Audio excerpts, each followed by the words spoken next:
Wherever you are, whatever you're doing, stay with us as the Suns get set to shine. Perry to Hurd. Here's the jump shot. Comes to Marley, a long three. He got it! He got it! Into Booker. Here's the three.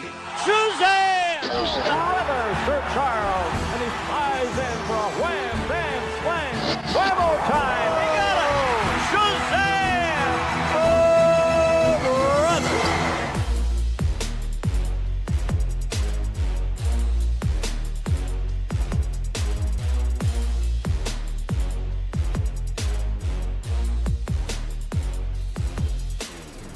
Welcome to 7 Seconds or Less. This is a podcast about the NBA with a Phoenix Suns focus. My name is Max McCallum, and I'm joined as always by my co-host. His name is David Nash. David, this is the last podcast we're going to record before the NBA season kicks off. We can almost touch those real games, Max, and somehow the Suns, we keep joking about it, keep managing to stay in the news, but I'm excited for this one. Yeah, they. I guess they fired their GM this week. I guess that's a big deal. We're not really going to talk about that very much, but that is a pretty big deal. It is, but it's kind of been done to death a little bit, and there's probably nothing too new we can bring to that conversation. So I'm excited to get into some prediction time for this upcoming season, Max. Yeah, James Jones didn't add anything new to the conversation, so I'm not sure why we would. Yeah, so as David just mentioned, we're going to do our league-wide predictions in this episode. Super excited about that. All the awards, we're going to do the playoff seedings, conference finalists, champions, all that stuff. We love it.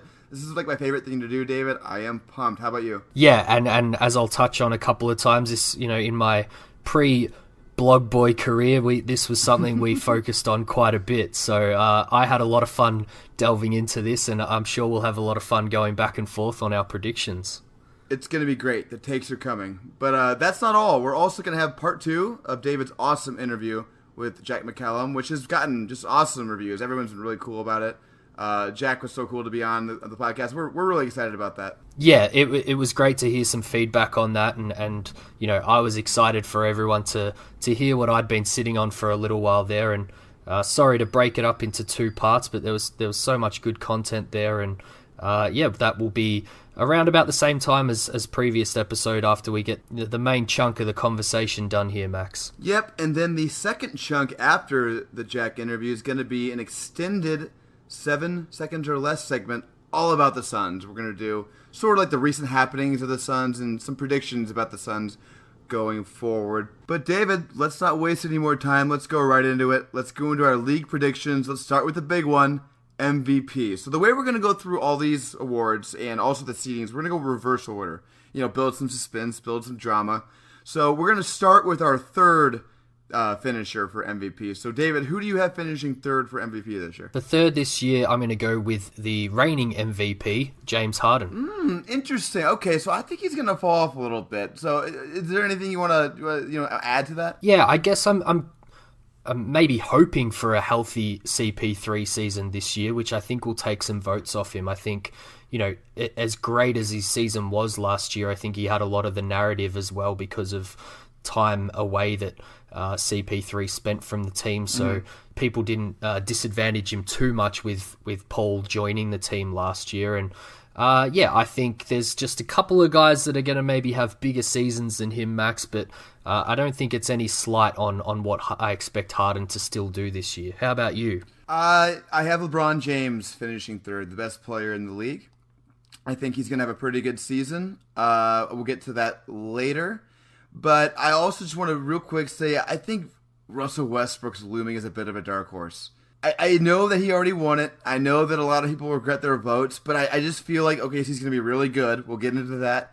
And I think he's going to get a lot of credit for sort of like, altering his game a little bit to defer a little more to George and participating in the team concept. I mean, a lot of this flows with the fact that I think that OKC's going to be really good. Yeah, you've mentioned a couple of guys there that will probably come up from me throughout this podcast. One of them in the MVP votes and one of them definitely not. So should we move on to second place? Yeah, who's your second? I'm going to go Giannis. Okay. I think he's got the narrative building. Milwaukee looked pretty good in the preseason under Bud.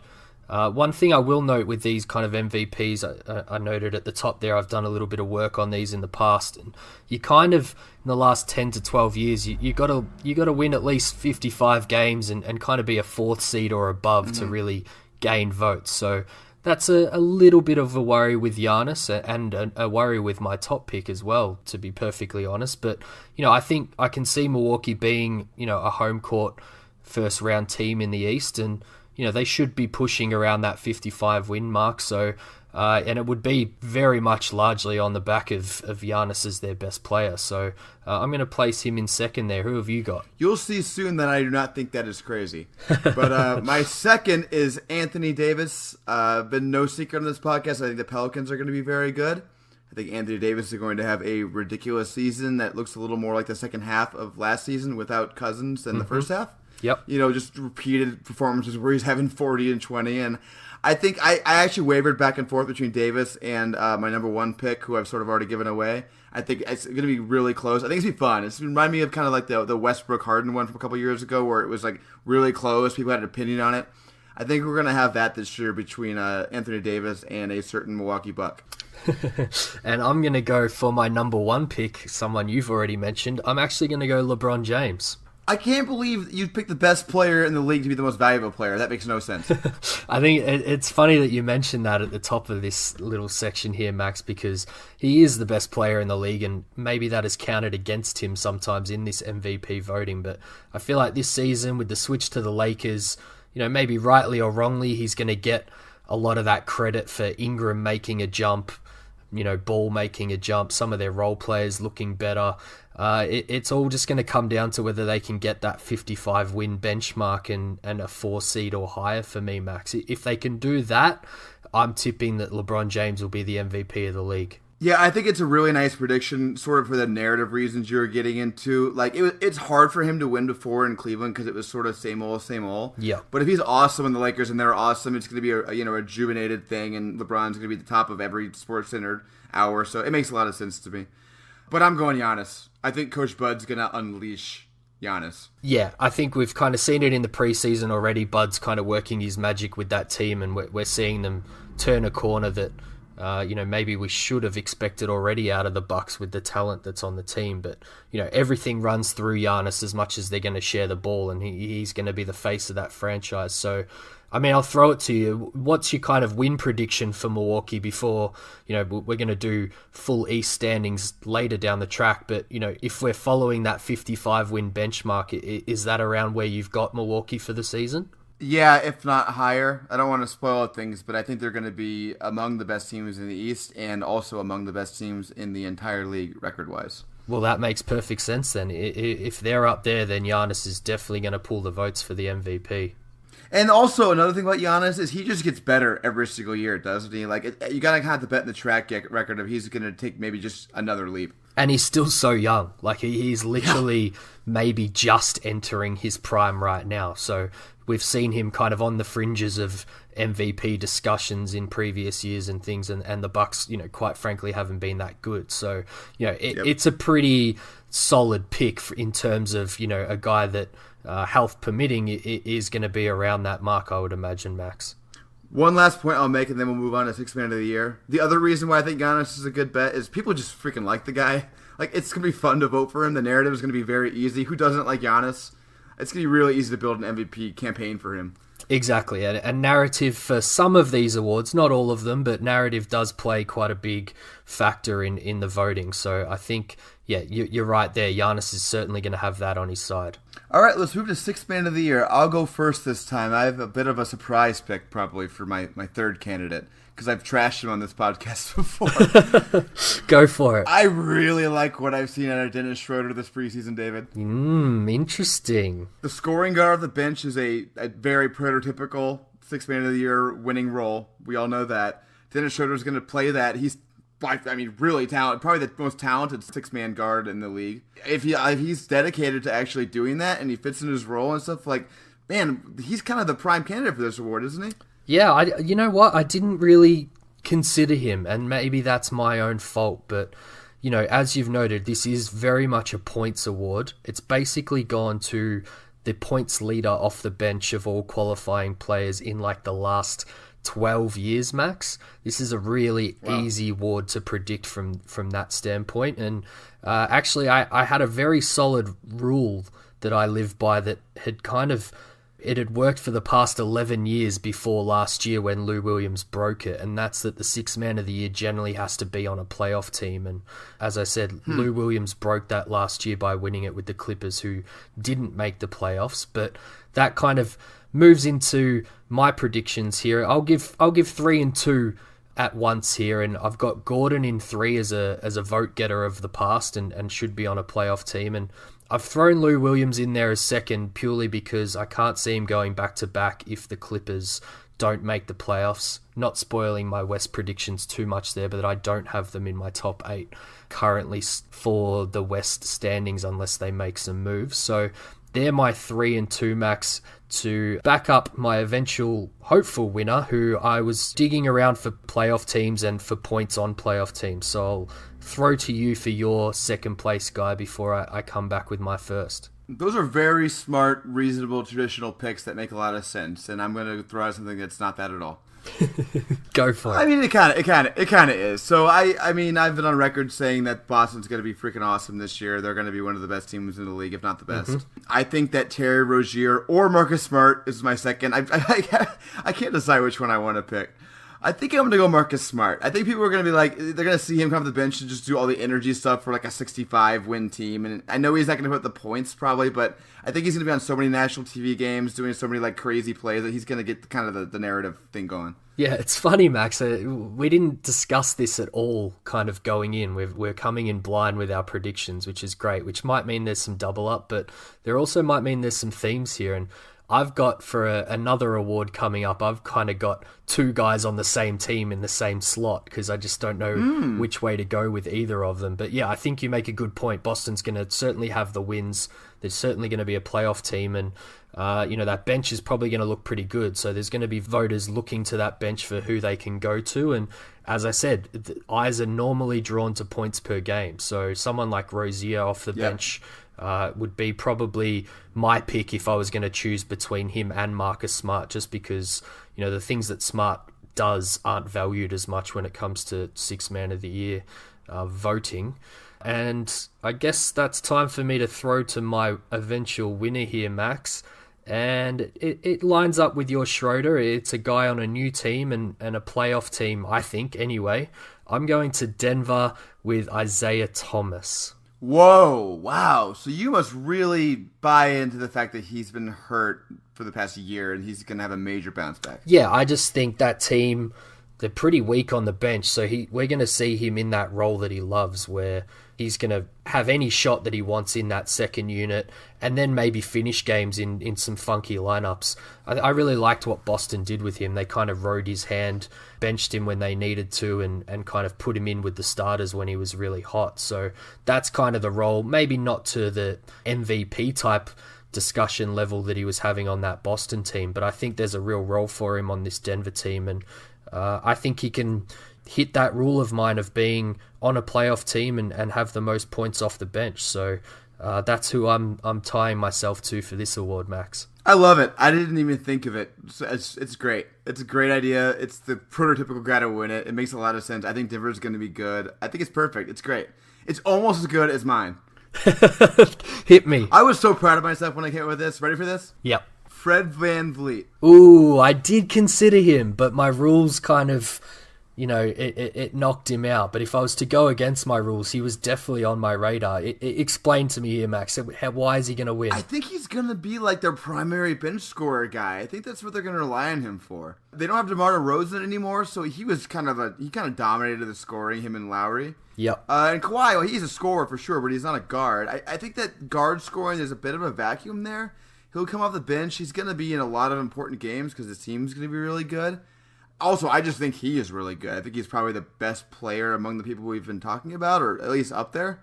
So I just think he's almost like, I think he should be the favorite for this award in Vegas, honestly. I don't understand why he's not. So what's the points jump we're talking here? I think off the top of my head, he was maybe around 10 points per game last year, and six man is, anywhere between kind of 15 and 18, 19 points off the bench is kind of where you need to be to get in the conversation. So what are we thinking with Van Vliet there? Yeah, I think 15 is super reasonable, maybe even a little bit higher. I think they're, like I said, I think they're going to rely on him a lot to score. So I see a jump there, but it's also going to be, and I know this defies the typical narrative, but I think it's going to be a lot of him maybe even playing crunch time sometimes as a six-man off the bench in important games. So I think that he's going to get a lot of credit for stuff like that. I like it. We're definitely going to have to note these ones down and come back to them, Max. Yeah, this is going to be fun to look back on. We're going to do Defensive Player of the Year, and I'll do my first one. I'll do third first, just because I just checked my phone and saw that he is just going off right now. So my third is Giannis Antetokounmpo for Defensive Player of the Year. Ooh, I like you tying it in with your MVP. You know, that's going to give him votes on both sides. So that a good double down here. Yeah, I'm going all in on Giannis. And I just checked my phone, and right now in a preseason game, the Bucks are up 84-53 at halftime on Minnesota. Giannis has 24, 8 and 7 on 9 of 10 shooting, 2 of 3 from 3. They're having almost the perfect preseason, and that sounds like almost the perfect game from Giannis. Yeah, right. Jeez, it's ridiculous. But yeah, so I got Giannis third. Not too much to explain here. He's a freak. I think Bud will unleash him on defense. He has all the potential in the world. But let's go ahead. You go to your third and second, because I like how you did that last time. It keeps us moving. Yeah, well, my top three here is the same top three as last year, but in a slightly different order, I believe. Okay. I've got Embiid third and Davis second, and I think it might have been the other way, and I've just given away right. who my first is going to be, but we'll leave that anyway. Going back to rules here, you kind of have to be very, very dominant on the defensive end on your own, or come from kind of a top 2, top 3 team in the league when it comes to defense. And bigs also, they dominate the last kind of decade or so in this award. So pretty automatic selections there, very much in the vein of Gordon and Williams from Sixth Man of the Year, just kind of looking for previous vote getters and guys that are going to be around the mark. So nothing drastic there from me in this award, Max. How about you? Yeah, I don't have much to comment on there. Those are reasonable picks. I'll do my second and my first. So my second's Gobert, who I think you might be talking about soon. Hard to say anything about him other than that he's insanely good at defense.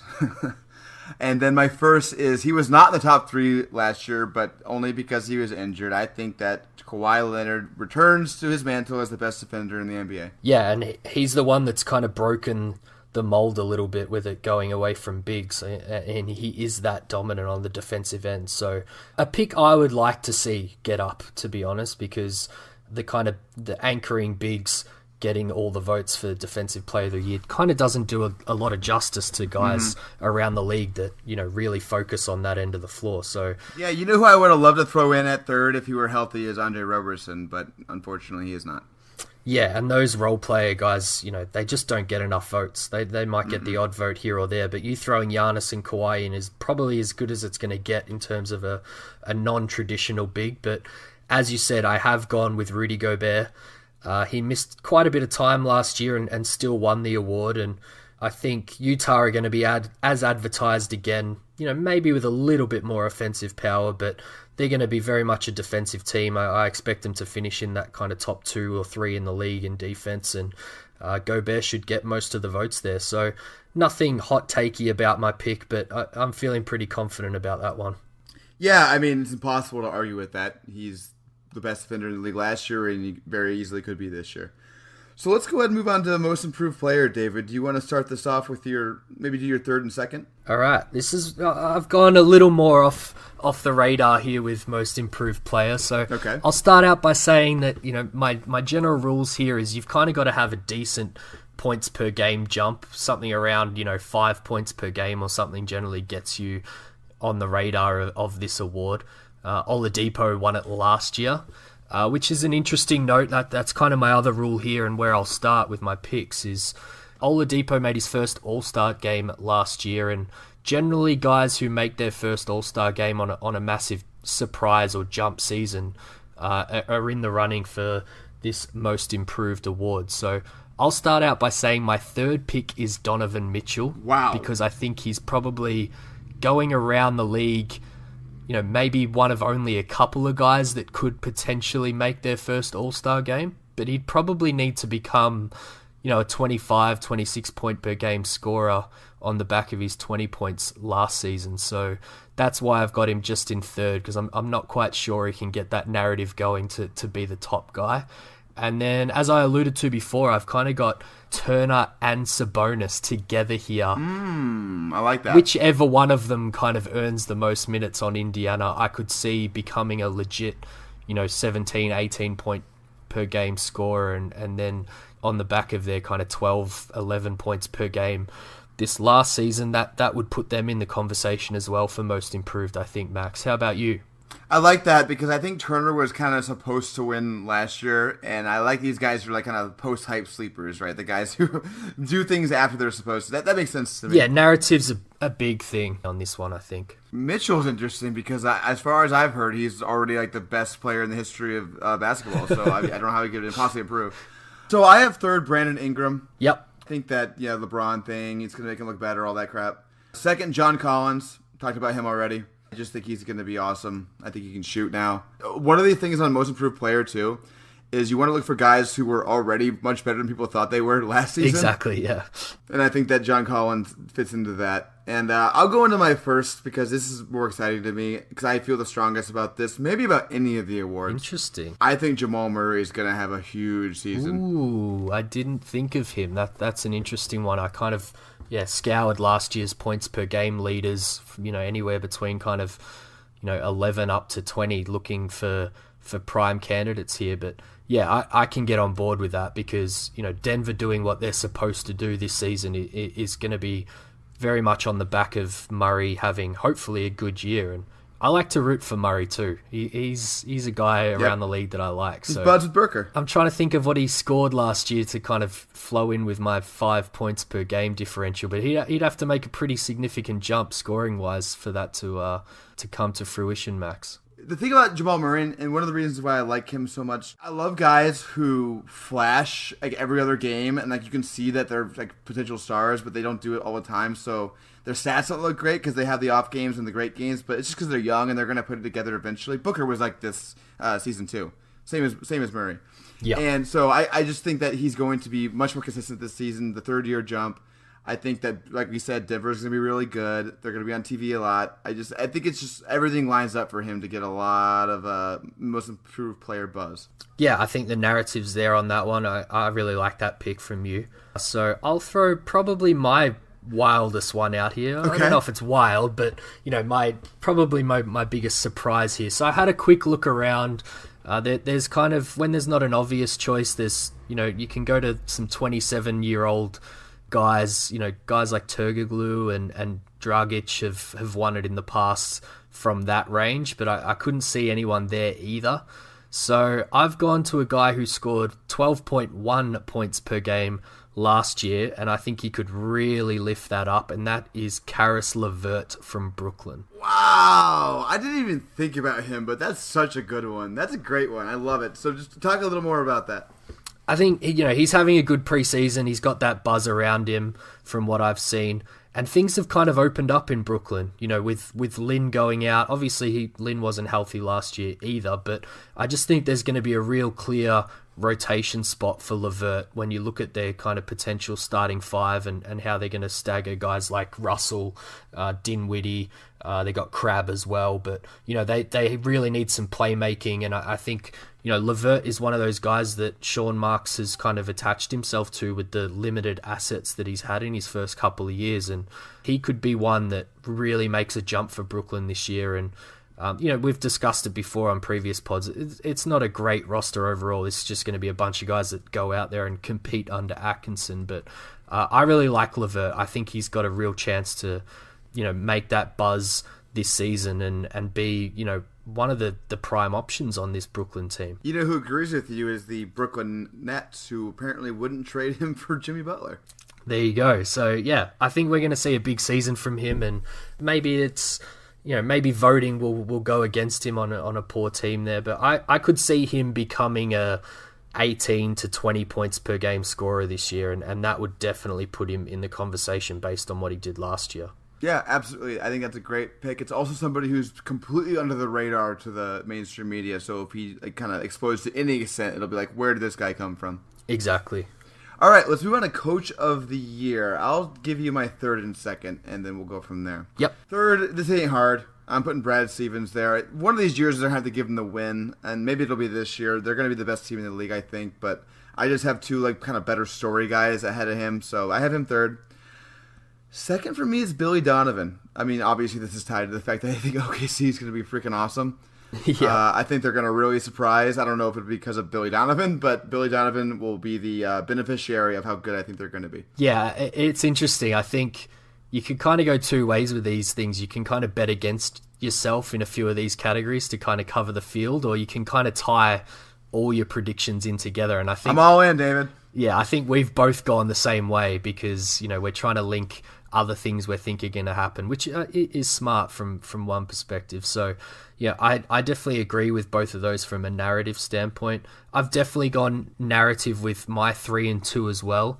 I may be giving away your first one here based on things you've said in the past, but I'm going Coach Bud for third, and I'm going Luke Walton for second because I think both of those teams will make big jumps in the win column next season, and the narrative will be there as well just for the decisions that these guys made as coaches, even though they're going to have, MVP type candidates leading their teams. I think a lot of credit's going to be placed on both of those guys. But who have you got at the top, Max? Did I give it away? Yeah, you got it. I had Coach Bud first. I just think that team's going to be revolutionized. I think he's going to get a lot of credit for the monster Giannis season we're going to see. It just makes a lot of sense. New coach. It's also a team that has been so poorly coached before that this is going to be a big difference. Yeah. And real quick before you do your first, I just want to say that the fact that you have Luke Walton second in this and LeBron first in MVP voting, I can't wait to see where you have the Lakers. You will find out very soon, as I'm sure. I'm pretty interested to see where you've got Milwaukee as well. But my top pick here is a guy that I'll call Brad Stevens light. I'm going Quinn Snyder. Okay. For many of the same reasons that you've got Brad Stevens. I think he's the kind of guy that has been talked about in these discussions for the last couple of seasons now. Utah had 48 wins last year, I believe. So, if they can really push, and, I've tried to match it up with where I've got them in my Western standings, although I might have underdone it slightly. But, I think they'll have enough of a win jump and enough of a narrative for Snyder to be Coach of the Year. Okay, if you're a Suns fan and even there's no Suns people being mentioned, Rookie of the Year is now here, so there might be a Suns player mentioned in this, David. What do you think? There is on my side. I don't know about yours, Max. I know who listened to this. Even I didn't want to put him there, which I do. I would. Well, yeah, I'll start out. Rookie of the Year is another points award. It basically always goes to the leading points per game guy from the draft class. The only difference to that in the last 10 or 12 years, which I believe one of those years was Derrick Rose, and then last year Simmons Mitchell kind of stuffed my general rules around a little bit. But, if you make the playoffs and are kind of one of the first options on that team, then you kind of get some buzz around the Rookie of the Year. But all my votes, because I don't really see someone to fill that angle, are going to who I expect to be the leading point scorers out of this draft class. So Third, I have Trae Young, and second, I have Luka Doncic. Interesting. So you do think Luka's going to be in the top 3 of point scoring? I think he may not score more than Young, but that rule really only comes for the eventual winner. Right. I think he'll get more votes over Trae Young because he's going to do a little bit more in terms of contributing to winning basketball. I think Dallas will be a better looking team than Atlanta next year, and I think for that reason he'll get a few more votes than Trae Young. But that trade is going to tie those guys together for a while, so it's going to be interesting to see who gets more assists, who looks better as the floor general, and who gets the votes there, Max. But who have you got 3 and 2? Yeah, I agree with you. The winner is usually the highest score among the rookies. That's just kind of generally how it goes. But I'm not picking all winners. I'm picking the third place. And I think the third place is going to be Jaren Jackson Jr. Yep. Because I think he's going to be really fun to watch. And also he's going to contribute to a team that's going to be decent. Don't have him in my top 8, but I think they're going to be close. So, yeah, I think that's going to be enough to get him in the conversation. Second, I'm going to have the guy that you are going to put number 1, the guy closest to all of our hearts, DeAndre Aten. I think he's going to be awesome. the preseason's been nothing but encouraging. He's going to be a man-child right away. The number one guy who everyone can probably... I might as well just go into number one for me now. Go for it. I have Luka 1, and the reason is less to do with the fact that I had him number one in the draft class, which I still would. It more to do with the fact that I think he's primed to win Rookie of the Year for two reasons. One, he's going to be on a better team than Aten is in all likelihood. Yep. Number two, I think he's going to be more ready just because, he's one of the most ready prospects we've ever had. He's already been playing pro basketball since he's 13. Even if you don't think he's going to be a superstar, I think most people who watch this stuff acknowledge he's probably going to be the best of these guys right away. Yeah, he's going to have a pretty ridiculous stat line at the end of the year, I think. Maybe not quite Ben Simmons level in terms of overall assists and rebounds, who won Rookie of the Year last year, but I think he's going to be hard to ignore. I'm going to be interested to see where you've got Dallas, because I definitely think that plays a role in his overall vote gets and how good they do look with him, I guess controlling the ball for that team. But yeah, I can't hate the pick. Obviously, I've got DeAndre Aten as my top guy, and that really comes on the back of maybe a slight change in my belief of how many points per game he might actually score on this team next year. We've discussed over-unders on him quite a lot over the off-season. I've definitely started to tick up in terms of his overall output, just because of what I think his role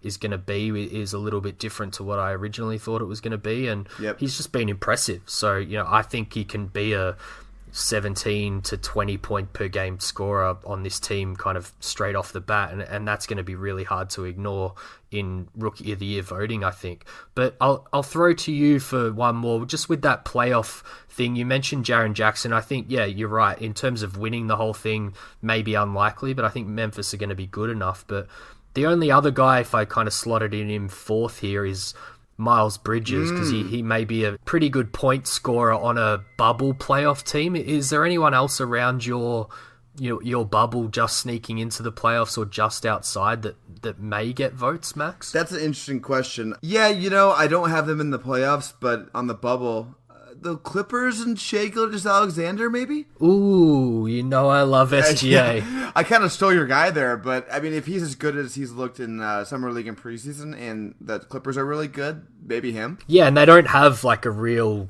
Tobias Harris will probably be their leading scorer, I'm guessing off the top of my head. So there'll be some points to be had on that team, I imagine, unless it changes drastically. So yeah, that's a good one. I like that one. And one more thing I want to say before we move on to our playoff seedings is I think I would have been more tempted to put 8-1 had it not been for the fact that I just watched the Suns roll out G League point guards for 5 straight preseason games. I think that his production, I mean, he's great himself, no doubt, but he would be just much, much greater with a great point guard. And maybe Booker will help that, I'm sure he will. But if this team, for example, if Aten were on a good team, if he were trade place with Jaren Jackson Jr. and had Conley, I think he would win Rookie of the Year. But it's just going to be tougher for him. Yeah, I think it's a great point. And you can even make the comparison with Luka Doncic. I think he's stepping into a role around, kind of the perfect team for him. He's got Dennis Smith Jr. as that guy with an extra year's experience to lean on in ball handling duties, and they've got kind of shooters around them, and then they've got DeAndre Jordan in the middle, which is going to make up for a lot of defensive mistakes that the team makes. So yeah, I think that's a great point in terms of just role and the guys around him on the team, and yeah, point guard for the Suns is obviously still a point of contention and could count against Aten, particularly early on, until they hopefully make a move there, Max. Yeah, and even if Doncic weren't in a good situation, it's just easier for guards to make their own way in the league. You know what I mean? Aiton's more dependent on having good players around him than Doncic is. Very much so, and he's going to get 4 to 6 points a game off offensive rebounds and things, but everything else is very much reliant on the action that the Suns run, which, by the way, they're doing a pretty good job getting him involved, but you're right, there is some points maybe left on the floor due to the lack of point guard play and general creation play around Aten for sure. All right, let's move on to our top 8s for both conferences and then also our predictions for the playoffs. David, we should probably do the East first, right? Let's build up to the more exciting conference. Yeah, the East is a little rough. I kind of, I did full 15s here for context sake, just to, work out where teams really sit to work out particularly these lower seeds in the playoffs for the East and West. But I've got Detroit at 8 and Miami at 7 to start with, Max, as my kind of bubble teams, which means Charlotte and Cleveland are the ones that miss out for me in the East. How about you? I don't have Detroit in. I considered them. I don't have Cleveland in either. Charlotte we'll get to a little bit later. Interesting. But I have Miami at number 8, and I have Washington at number 7. I reserve the right to change Miami if the Butler trade actually happens, which it looks like it won't. We'll get to that later. And then I'll move on a little bit. I have Indiana at 6, so that's my bottom 3 seeds. I also have Indiana at 6, which is interesting. That's the first one that we've matched up on through this whole pod, so that is interesting. And then at 5th for me, I have another team which you're probably going to have much higher, and that is the Milwaukee Bucks. I do have them much higher. But the team that I have at 5, you probably much higher. I have the Philadelphia 76ers at 5. Yep, and we've discussed that a few times. You know, we both expect them to maybe drop back a little. Didn't have a great offseason, and a lot's going to come down to internal development there. So, not crazy. So, at 4, I have Charlotte. I'm getting really high on Charlotte. I love what I see. I love Miles Bridges. I think Monk looks better. Yeah. I think the new coach, Borrego. But I think Charlotte's going to be the team that is surprising in the East. I'll rattle off my top 4 here for you in the East, Max. Starting with Washington at 4. Okay. Philly at 3, Toronto at 2, and Boston winning the conference at number 1 seed. Yeah, nothing too surprising there. I guess I'd just ask you, I mean, we talked about this a little bit before, but Washington, you're not concerned about the Dwight Howard might not even be able to play thing, or, you know, all the obvious chemistry issues that come with Washington. That stuff's not too concerning to you? Yeah, I mean, a lot of this is tied into what we mentioned on the Central Division preview episode, and that's that, you know, John Wall missed exactly half the season last year, and they still did pretty well. So I think chemistry obviously is an issue, and they need to work out some things there. But I will say this prediction is not tied to, you know, Dwight Howard being old Dwight Howard or anything like that. It's very much tied to just getting, hopefully, a healthy season out of the regular core that they already had, and, you know, some luck going their way. I think that they can sneak into a first round home court matchup there, Max. But what does your top 4 look like? Yeah, they're certainly talented enough too. My top 4, so I said, so Charlotte's 4. That's a surprise. Yep.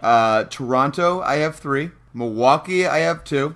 And Boston, I think, will lead the league in wins. I'm going to guess something like 65, 66 for them. They're the 1 seed. Ooh.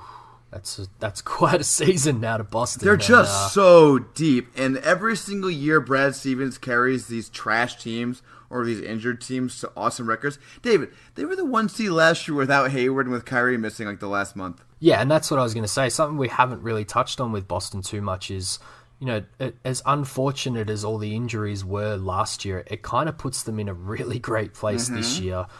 With the minutes they were able to get into, you know, Tatum and Jaylen Brown and things. So, I would not at all be surprised if they lead the league in wins next season. So we breeze through the East because it's boring, but real quick, give me your Eastern Conference Finals winner and loser, and then we'll move to the West. I'm going a little bit out on a limb here, and I'm going to say, and this is me very much matching, you know, even previous pod predictions up with these new predictions to hopefully get everything right or nothing right at all, Max. But I'm going Toronto to beat Boston in the Eastern Conference Finals. Wow, interesting. I guess I shouldn't be that surprised. I mean, Toronto easily could win that series, but I'm just surprised. I think most people think Boston's going to win.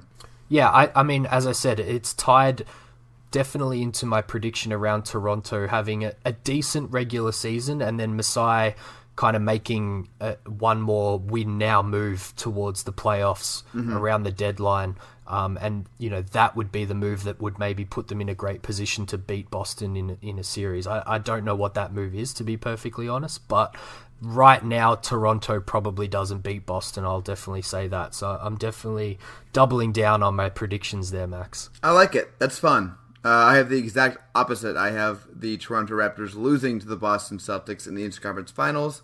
Milwaukee loses to Toronto in a crazy semifinal round, which I think will be really fun. But yeah, Toronto loses to Boston. All right, David. Shall we move to the real conference? Yes, the NBA conference, we'll call it. Yeah, I like the NBA conference. Before we get into this, I want to say kind of my general idea of what this conference is going to look like. Yep. So, do you remember, David, the 2009-10 season, the last time the Suns made the playoffs? I know you're old like me. You probably remember this. Yeah, I'm almost that old that I don't remember it out of amnesia now, Max. But it was that long ago. But yes, I do. It was that season where the last month and a half or so were nuts because every single team in the top 8 of the West was like the same record. Yep. It finished with, I looked this up today, the 1 seed was LA Lakers with 57 wins. The 8 seed was OKC with 50 wins. There was a 7-game difference. They were all in the 50 wins. Wow. So I say this not to say that I think that's going to happen again, but I think we're going to get something very close to that this year. I predict it's going to be like a 58-win to 48-win spread. Yeah.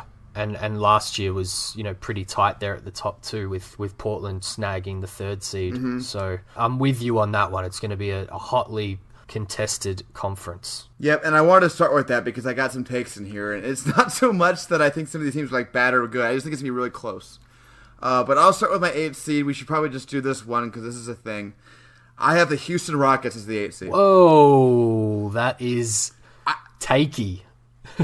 I'm nervous, David. I don't like what they've done this season to their roster.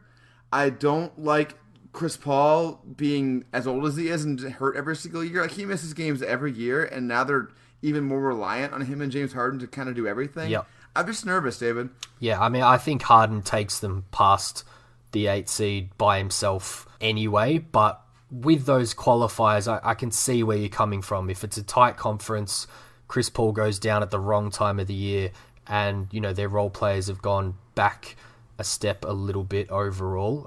I can buy into the idea of it at least. Harden got his MVP too. I mean, he might be fat. We don't know. I'm a little nervous about it, but I'll move on. I'll do my next one because this is also a take, and then I'll let you take over. Okay. I have the Minnesota Timberwolves, the 7th seed. Ooh, they're definitely out of the playoffs for me. Obviously reliant on Butler going at some point or just not playing for them maybe, but what's your basis of that, Max? I think Jimmy Butler's gonna play for them. I think he's. First of all, let me say this is very takey. This is built on what he's done in the past day, basically. But it seems like he's ready to just prove a point. Yep. He's a weird guy, Jimmy Butler. He is. I think he's just gonna be I think he's gonna make second team All NBA. So that's a take too. I think Butler's gonna have his best season of his career. I think he's gonna come out and just be freaking awesome. I think he's going to be just yelling at Cat and Wiggins constantly and making their lives bad, but sort of inspiring at the same time, sort of like a vintage mid-2000s Kobe season, yep, where he yells at his teammates. But I don't know. I have a weird feeling about this. I think it's going to be really funny. I think this is going to be NBA Twitter's favorite thing. Is Minnesota's going to be really good in the 7th seed? I'll throw something in there, Max. Doubling down on the Jimmy Butler being a weird guy and you, I guess, predicting that he's going to have a great season on the Minnesota Timberwolves. Let's not forget this is a man who took the rearview mirror out of his car because he doesn't like to look back.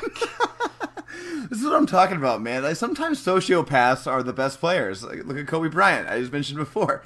Sometimes you want a sociopath. Michael Jordan, sociopath. And maybe, maybe Tibbs is, knows him better than all of us. Maybe he knows that he can get him back in and what's happened in the past will stay in the past. And I guess it'll depend whether the other guys can, jump on board with that too. But I'll jump into my bottom of the conference here. So I will say I've got Mini missing the playoffs, and that's due to Butler being off the team.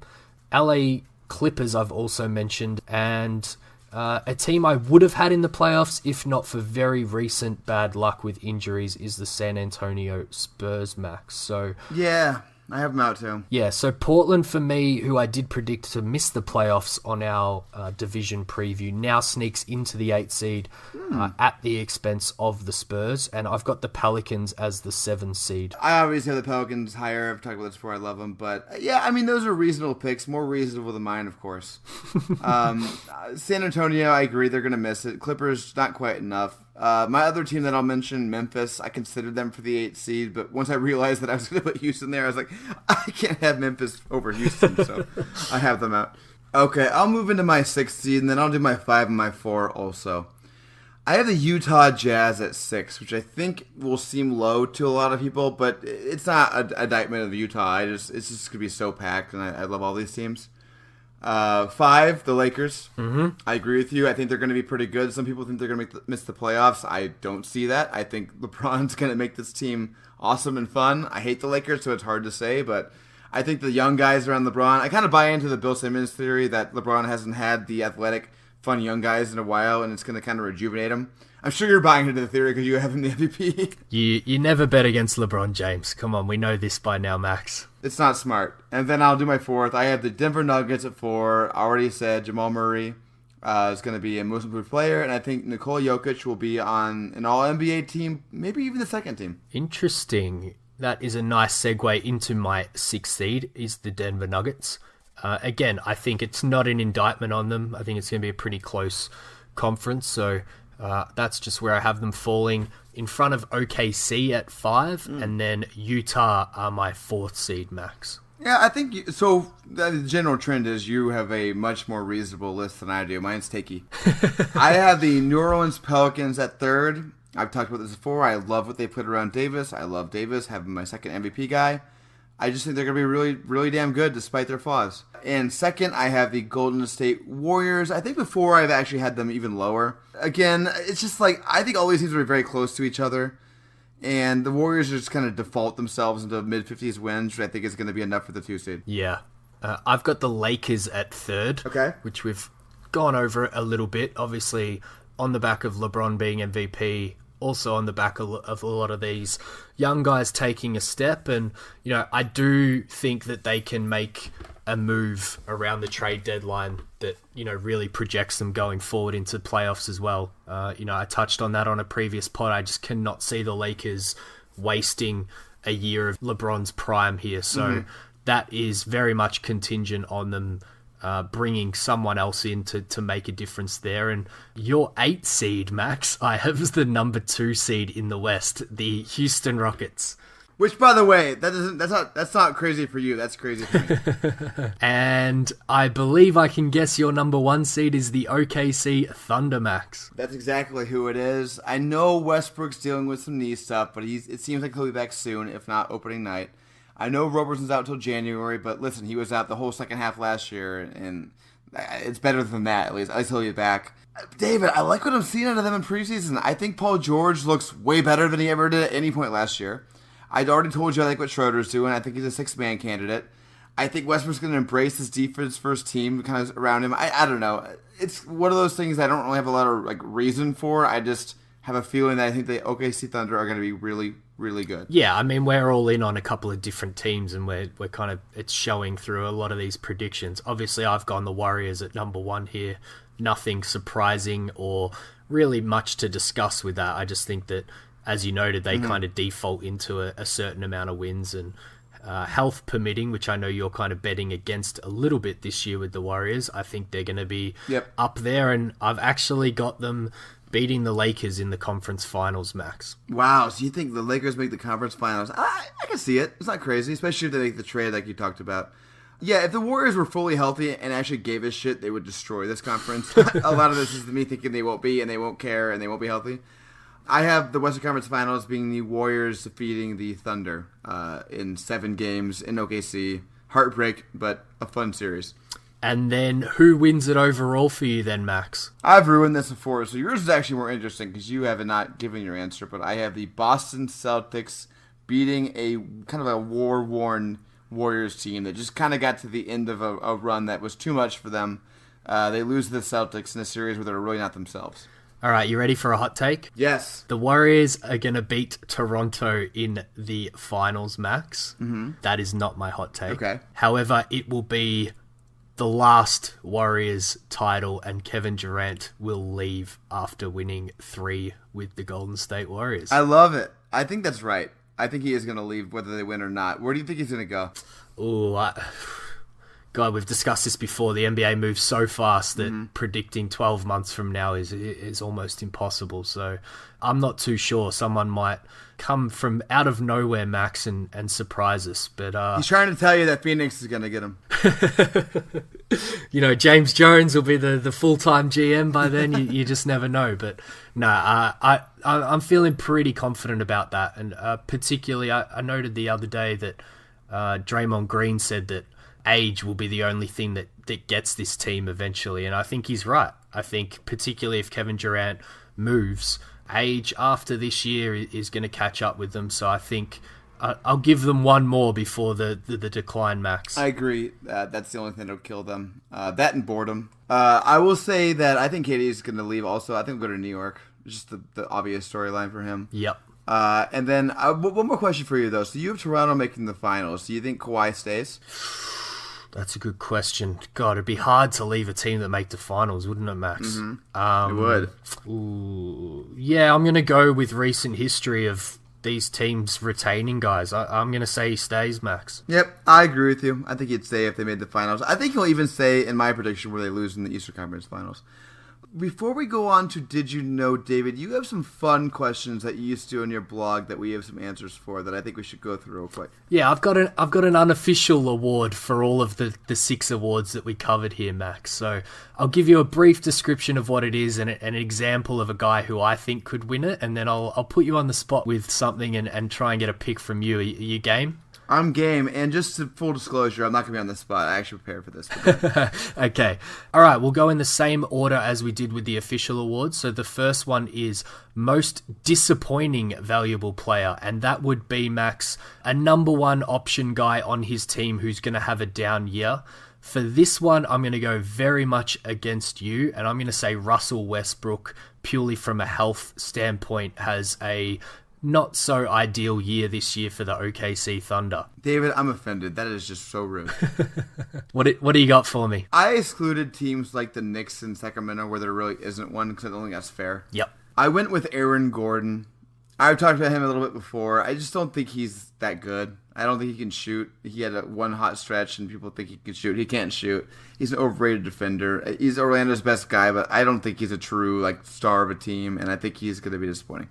Yeah, I think that's a good pick in terms of a guy who isn't going to have a lot of support. So if he's not firing, things are going to look pretty bad. So, yeah, that's not a bad one. Next, we'll go with what we call the 7th man of the year. So as we covered on the 6th man of the year being very much all about points, Max, we don't get that true role player getting recognition. So for this one, basically any role player on a team who isn't really known for their point scoring and instead is going to bring value elsewhere. I will throw up an Aussie connection here. Aaron Baines. Love him. We've discussed him before. He's going to take all the big boys in Boston and maybe even start games sometimes when they're playing against a really big center. So he would be an example of my 7th man of the year. Who have you got for me?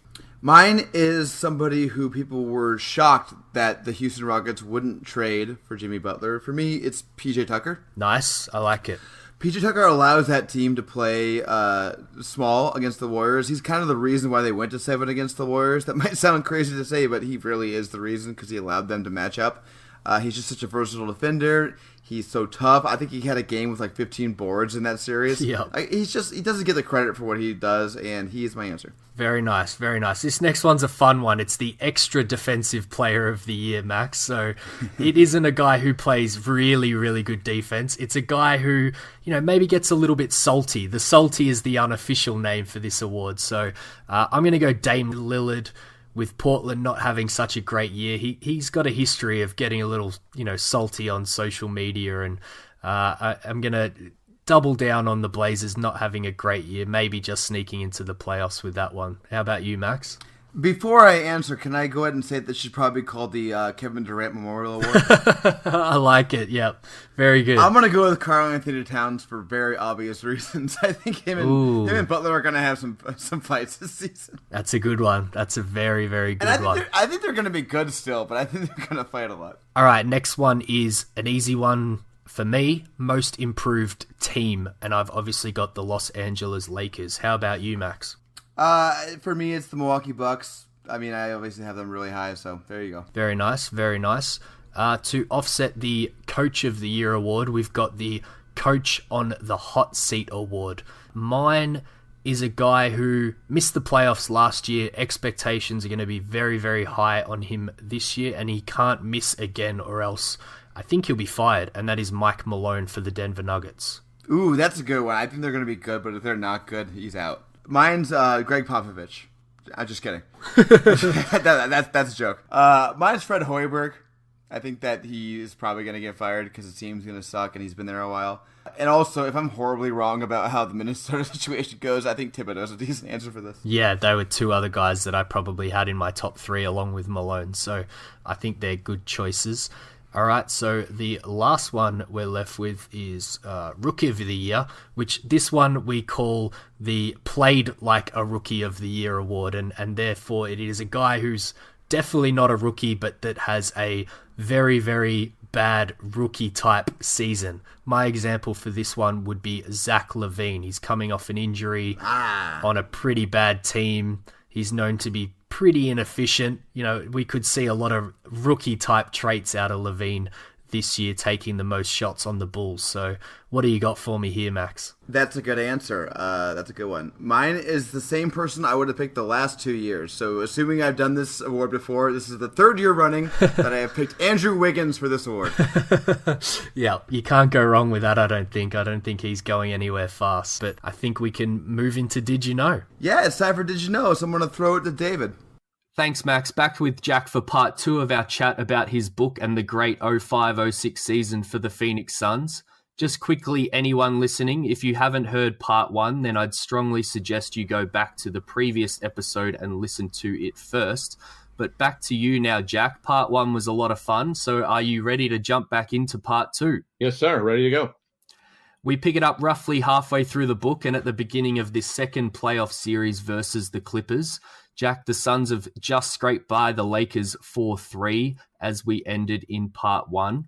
So we'll jump back into the same format here, and that probably gives you a little bit of a clue about where my first quote actually comes from. So, you know, it is prior to the series with the Clippers, and you're going through a section explaining the dynamics of the locker room. So starting off with a slightly different one here. Who said this? The coaches can never be sure what they're going to get out of him from one game to the next, partly because they consider him a poor preparation guy.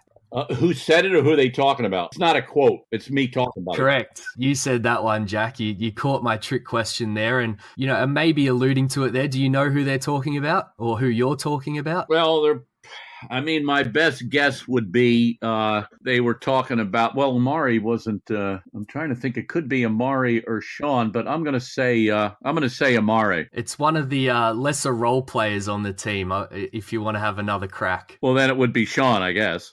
No, it was James Jones. Oh, James Jones. I forgot he was that important at all, but I do remember that now. I remember, yeah. Phil Weber used to work with James a lot, and he would get frustrated. James had a little bit of a low flame also, but he ended up having a pretty extended career because, you know, there was always a threat that he could bomb some threes down on you, and he had some size, and once in a while he could guard some people. But James was a young player then, and I do remember that Nash used to talk to him about it. James once in a while would be eating fries and chicken like 45 minutes before the game, and Nash would just shake his head and just say, "Man, you can't. When you get to be my age in the league, you can't be eating like that." Yeah, there's a quote a little further on where Nash is yelling out the time on the clickety, as you like to say, and Jones is still putting on his sneakers, but I threw him in because he's, you know, now a member of the Suns front office, and I think a few people might be surprised by the lack of preparation, particularly because of what he went on to do in his career and, you know, the fact he's kind of been brought in to relate more to players and have that more professional side. So, you know, throwing back to the book, what was the locker room like on game day, Jack? Who were the loud ones? Who were the quiet ones? And, you know, who were the steadying influences around the locker room? Well, it wasn't a really loud team. I think one of the players that they wished was more healthy and ready to go was Kurt Thomas. They really looked upon him as a solid guy, a veteran leader, people that everybody respected. But, you know, one thing that's a reality about pro sports and might be amateur sports too, is that if you're injured, you can make a lot of comments about, he's still in the locker room and pepping everybody up and all. It doesn't work. You know, you got to be out there. You got to be out there playing. And I think losing Kurt for a lot of the season, not having him available, I think that hurt some of their veteran leadership. Obviously, Steve, Nash was a steadying influence. The Amari injury, and Amari being in and out, he's not around the team. Is he working with the trainer? Is he doing what he should? That was a very, very, very divisive influence throughout the whole year. And I'm not sure they couldn't have, won the championship. Had that team that went into the practice on the first day, had they stayed together, Nash and Amari would have perfected that, the lob pick and roll.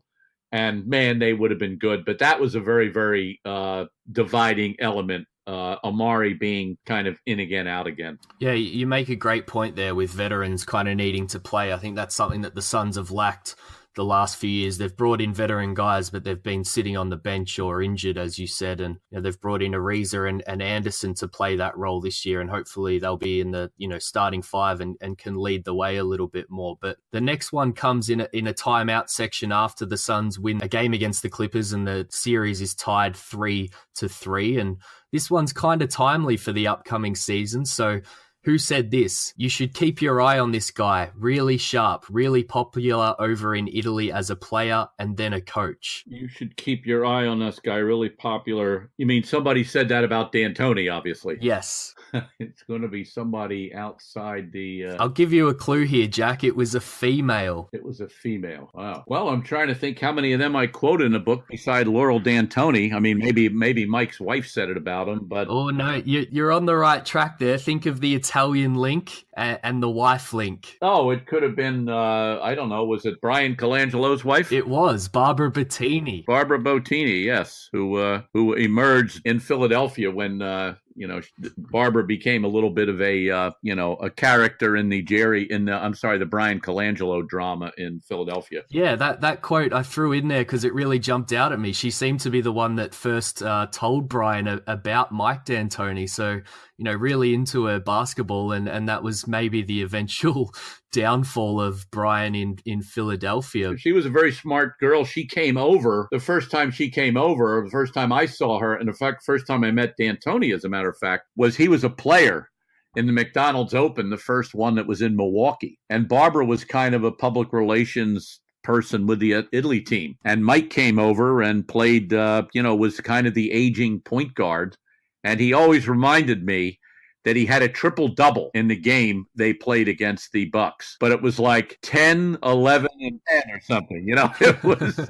I looked it up eventually, but he had a triple-double in it. So he was a really, really good European basketball player, D'Antoni. So Colangelo actually leaves halfway through the book in this season for Toronto. So, was the sense around the team that Sava was, trying to finally, rid the Colangelo influence around the Suns franchise and claim his franchise outright, so to speak? I think that's fair to say. Jerry, this is 12 years later. And Jerry is an enormous figure in the league. Still, he looms over the Hall of Fame. He looms over the national team, the U.S. Olympic team, the selection committee. And Jerry's shadow in Phoenix was a very, very big one. And, Sarver, I think, felt a little bit like, hey, man, I was the one paid the money for this team, And I think that had a little bit to do with it. But I think Brian, I didn't see that as a sustainable relationship, that Brian continuing to be the general manager at a team that his father once owned and now he doesn't. Brian, he needed to get away. So I think your question's accurate. But at the same time, I think Brian needed to get away from there also. Yeah, he kind of at first wasn't interested in the Toronto approach, and then Sava basically, gave the team permission to talk to Colangelo, and from there it was kind of over. Colangelo didn't even bring the offer back for Sava to match, and as you said, I think both parties were maybe ready to separate ways, and all the Colangelos and Sava and everyone was in on that free agency meeting with Steve Nash before Nash came over to Phoenix. And as you said, I think there was some feelings with Sava that he kind of needed to claim his team finally, this team that he'd paid all this money for and should have control over. Yeah, I mean, Phoenix is a small town, quote, a small town. I mean, and the Colangelos loomed over it, and they needed space there. There's no question about it. Sarver didn't do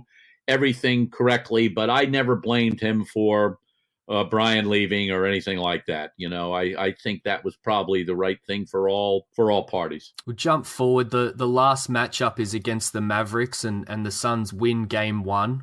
Nash has 27 points and 16 assists in that game against the team he left in that free agency period, mind you. So that prompts one of the assistant coaches, and I'll probably give it away here, but the quote is, "If they don't think that little motherfucker is the MVP now, they can kiss my black ass." Who said that, Jack? Well, that's obviously Alvin Gentry. I remember that. I can remember that exactly. I remember that we were walking back in the tunnel, and this was like only a couple seconds after the game was over.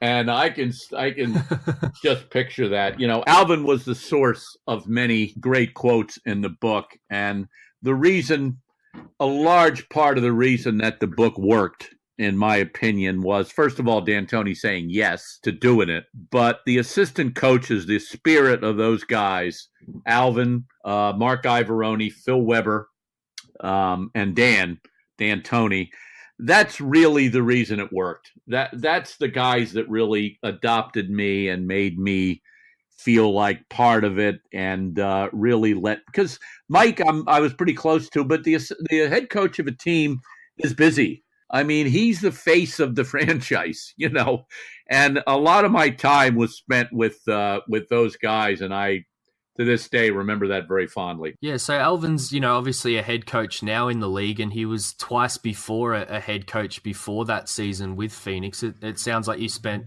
quite a bit of time with him. Did you get the sense during that season and your time with him that, he did eventually want to become his own head coach again? Well, first of all, the answer to your question is absolutely. I mean, he thought he was going to be a head coach, and I think he had been. If I'm not, my history's now a little bit. He had coached so Alvin had coached the Clippers, but like everybody with the Clippers, he got fired. And I thought about this years later. In fact, I talked it over with Alvin. I saw him down in New Orleans.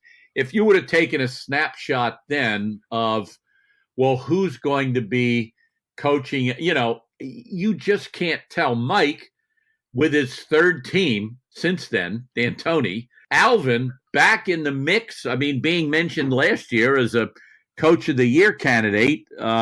Ivoroni had a shot in Memphis, but once again, he was kind of hired to be fired. That wasn't a good situation for him.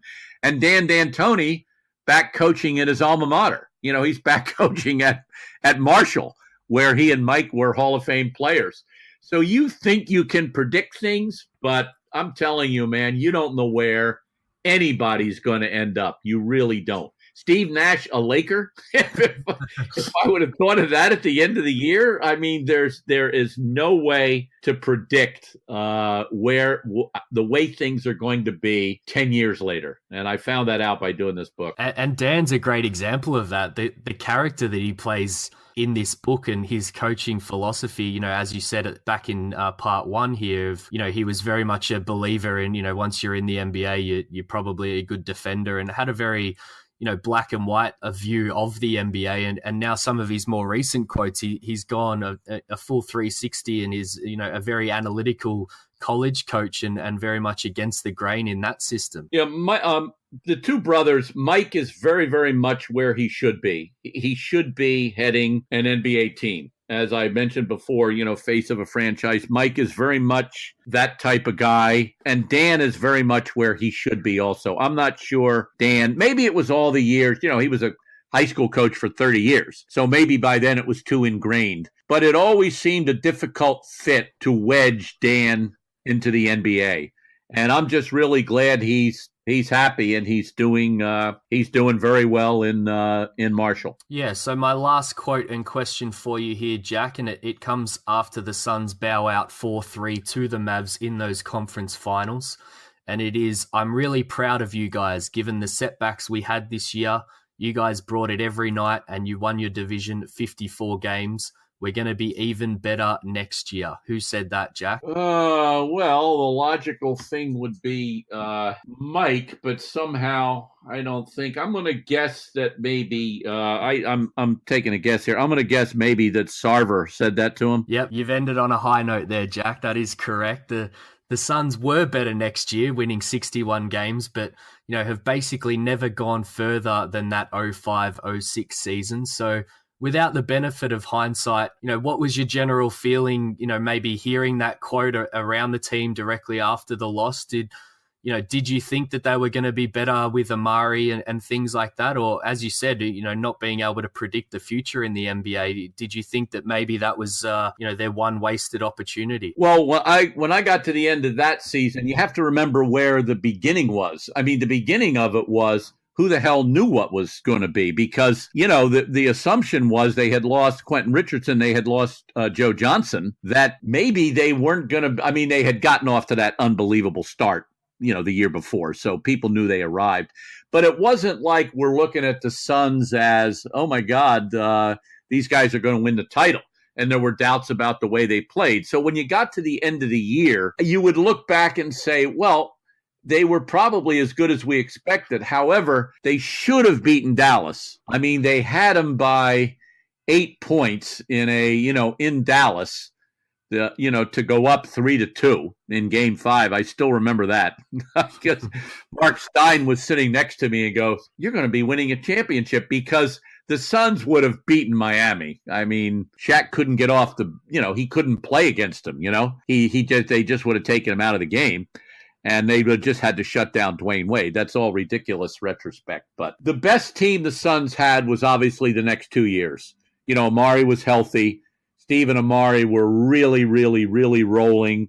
They knew what they were doing. And look, the NBA is full of these almost teams. That is what you get. All those teams that went up against Jordan. The Utah Jazz were an almost team. The Sacramento Kings at the turn of the century, with that great team that they had. There are so many almost teams.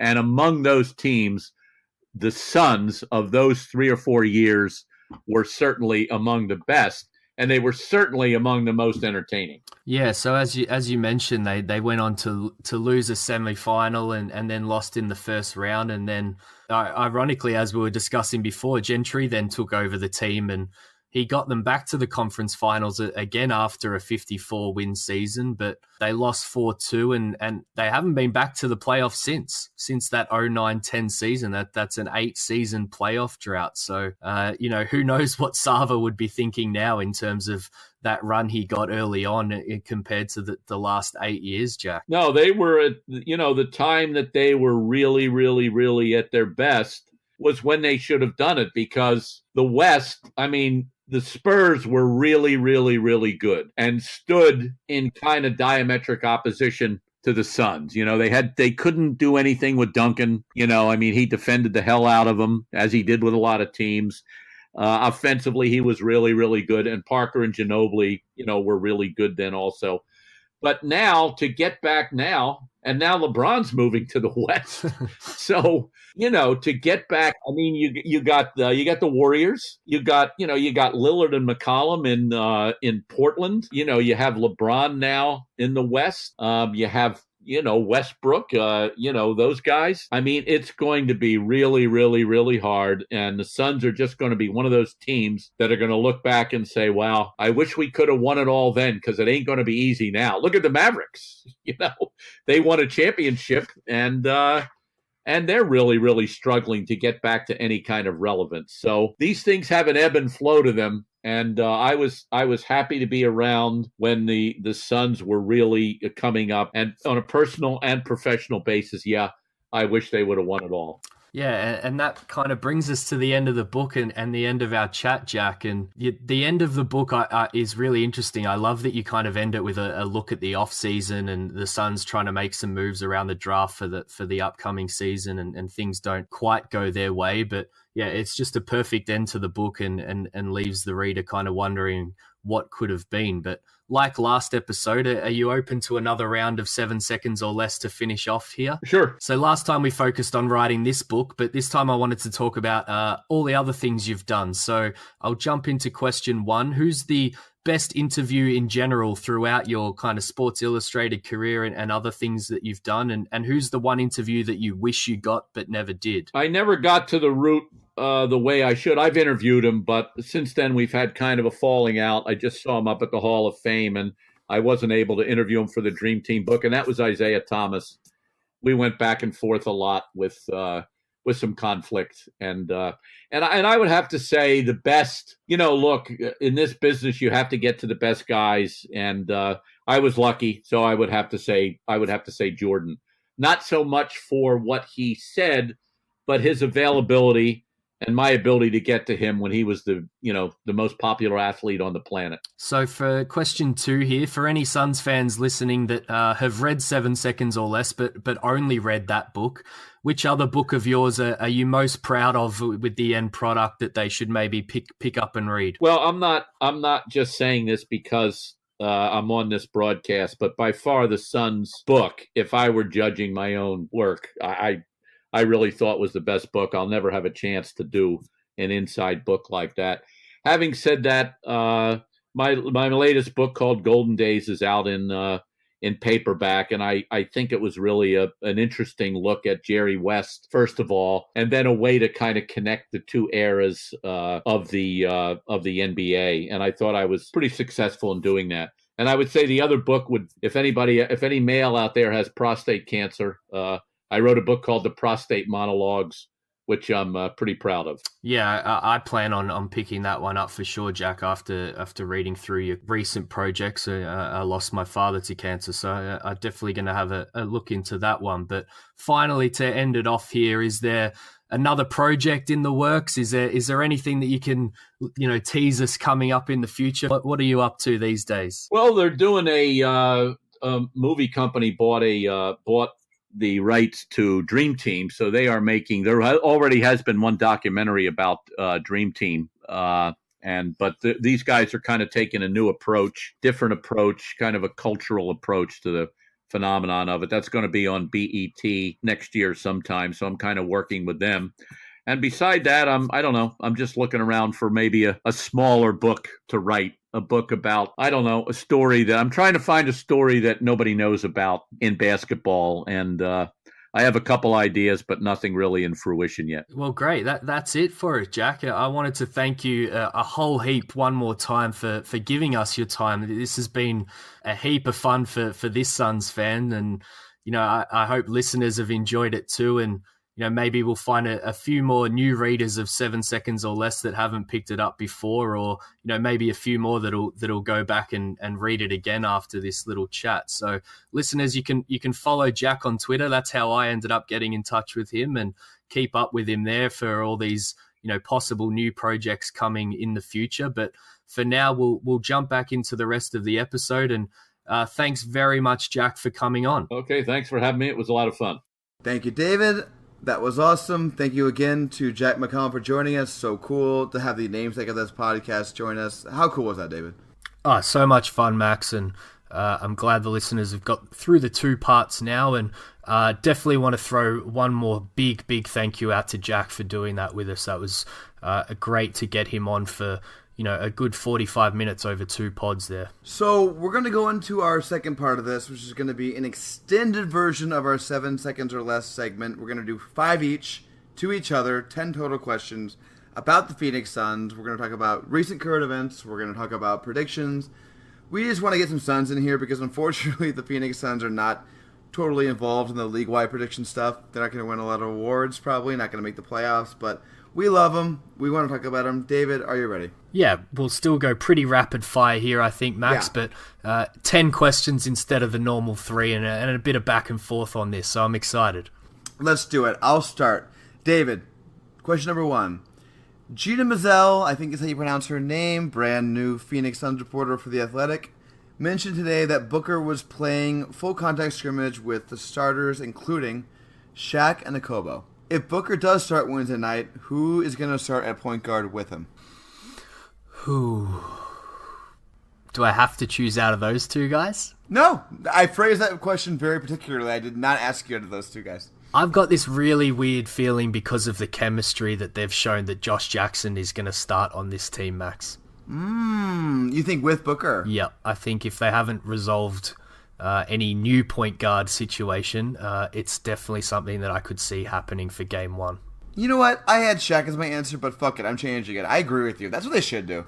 It's definitely what they should do, and I think it's definitely something that will get major consideration if they're trying to, maybe buy themselves a little bit more time to bring a point guard in. It's the lineup I would go with. Booker, Josh, Ariza, Anderson, and Ayton. That's a lineup that I feel like that's talented. That maybe if it works out, that actually be a reasonable starting lineup in the NBA. Yep, and I think it works wonders for the second unit as well. So, yes, that's what I'd be doing. Yep, cool. All right, your turn. All right, my number one here, Max. As we discussed, McD was recently fired, and the Suns have no full-time GM at the moment. So an easy one here to start off. The next Phoenix Suns GM, James Jones or the Field? James Jones. I think that's pretty easy to be. It seems like they've already kind of decided, to be honest. It's definitely looking like that. So I definitely, it's always hard betting against the Field, but not a bad bet there, Max. But give me number two. Number two, David. Are we actually gonna sign Jamal Crawford? Please say no. I'm gonna say that whenever a guy comes in for an interview like that is a pretty surefire sign, unless he said the wrong thing or the Suns maybe turned him off with what they said. It all just depends for me on what the rest of the team looks like around whether I could get behind it or not. But if I have to make a choice right now, I'm going to say yes, Max.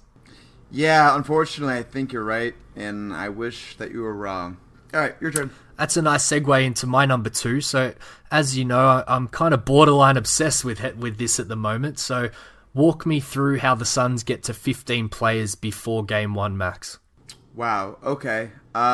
So, am I allowed to say that the NBA grants the designated, the disabled player exception? You're fully in charge of the future here, so go for it. Wow. So we're going to trade for LeBron. That's 4 players. No. Man, I think they're going to cut.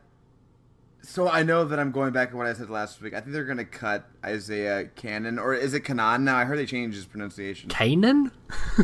Canaan? I don't know. I'm sorry. I like the guy. I'm sorry, Isaiah. I think they're going to cut you.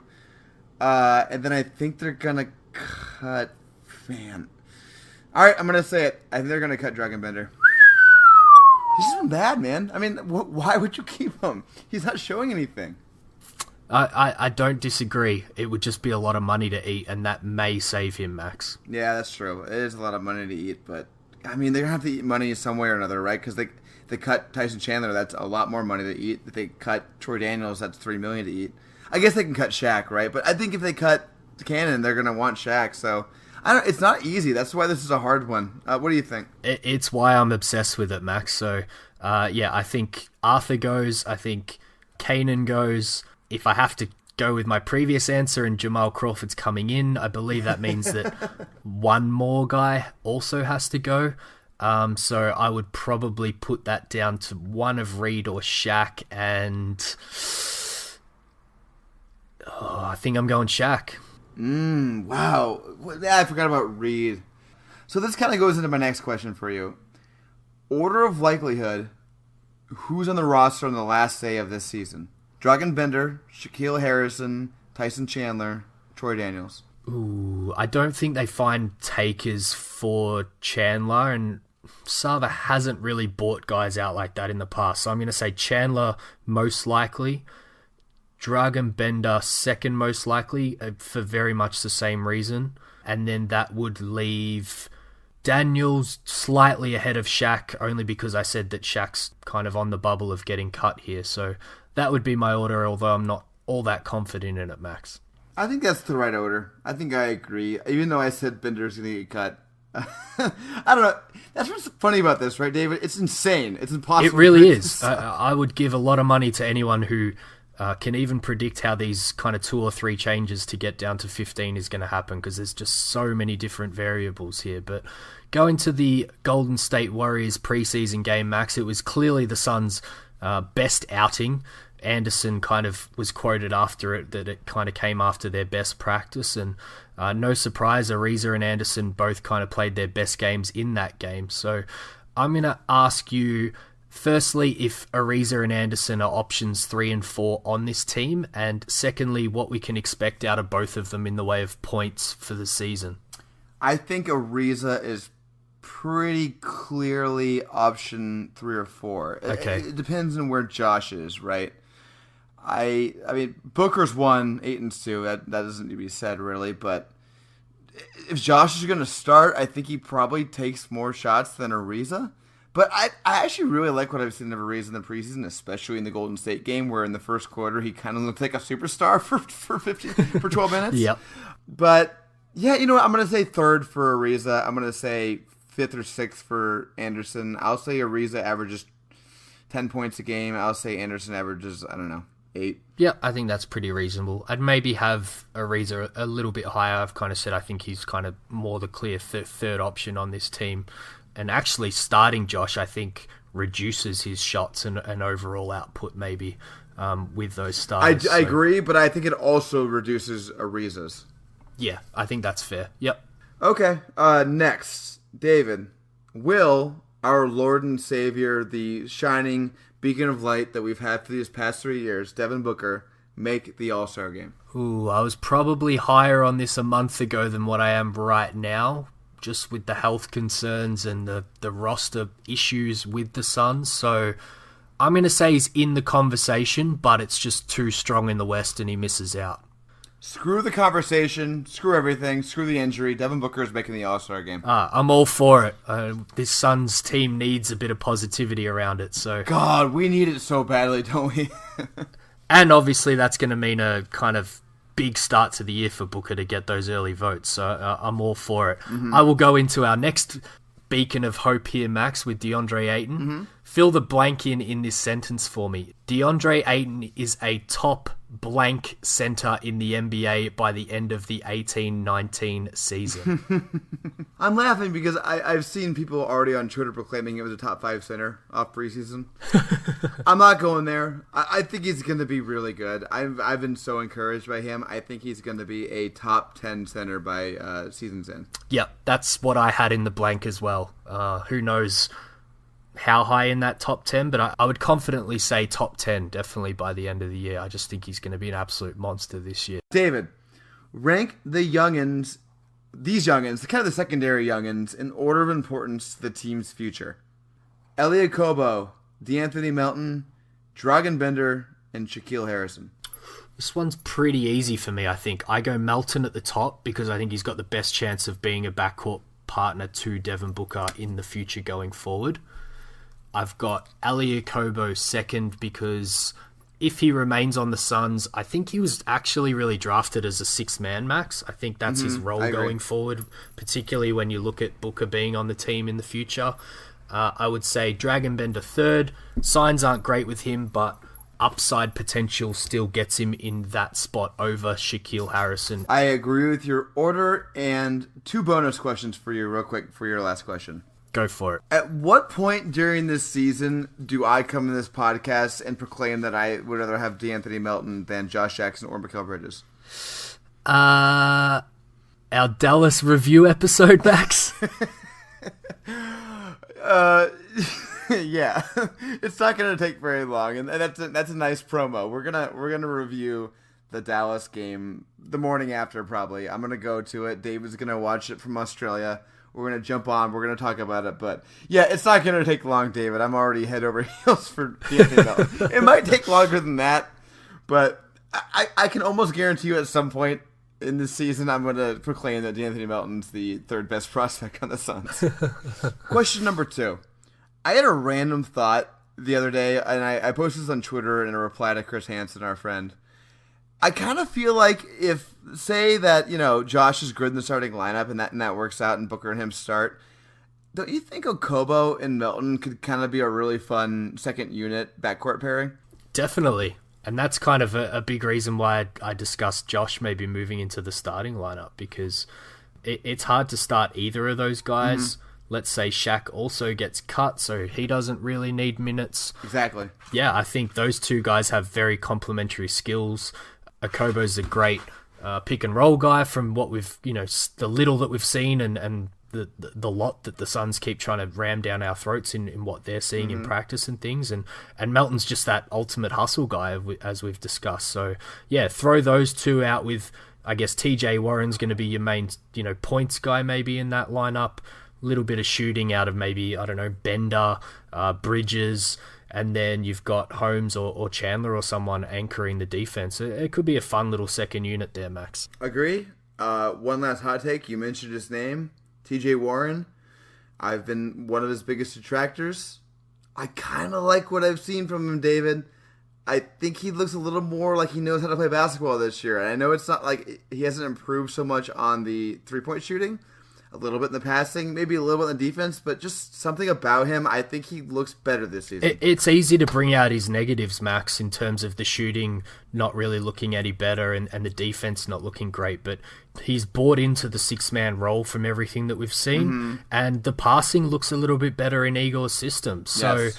We're a podcast that is trying to focus on the positives more than the negatives here, and TJ's that in a nutshell. I think there's definitely still some negatives with him there, but I'm all in on Igor being the guy that gets the positives out of guys and maybe minimizes the negatives a little bit. And in that role in the second unit, those negatives won't look so bad. But that kind of segues into my last one to end us off here. Very easy one for you, Max. We should probably both get it on record right here, right now.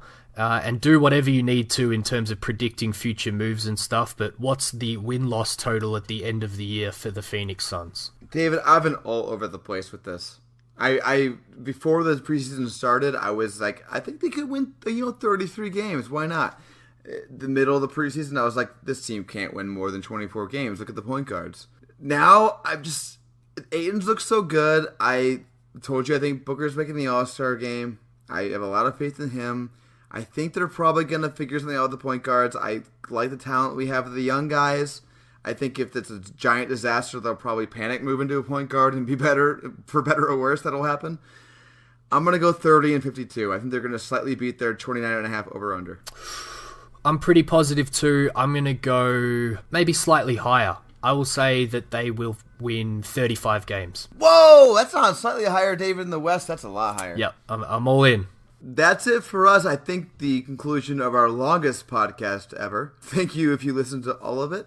You can follow me at MaxMCC11 on Twitter. You can follow David at The 4 Point Play on Twitter. You can follow our podcast at 7SOLPod on Twitter. Please, if you haven't already, rate, review, and subscribe. It really helps us out. David, thank you. This is a fun one. This was a fun one. Thanks to any new listeners. Sorry if this is the first one that you've listened to. It is a little on the long side, but we had a lot to get through before the season kicks off. As we touched on before, there'll be a much, much shorter episode next after the Dallas game, and then we'll hopefully also bring a regular episode at the normal time. So that's something to look out for. Hopefully 2 pods next week, Max.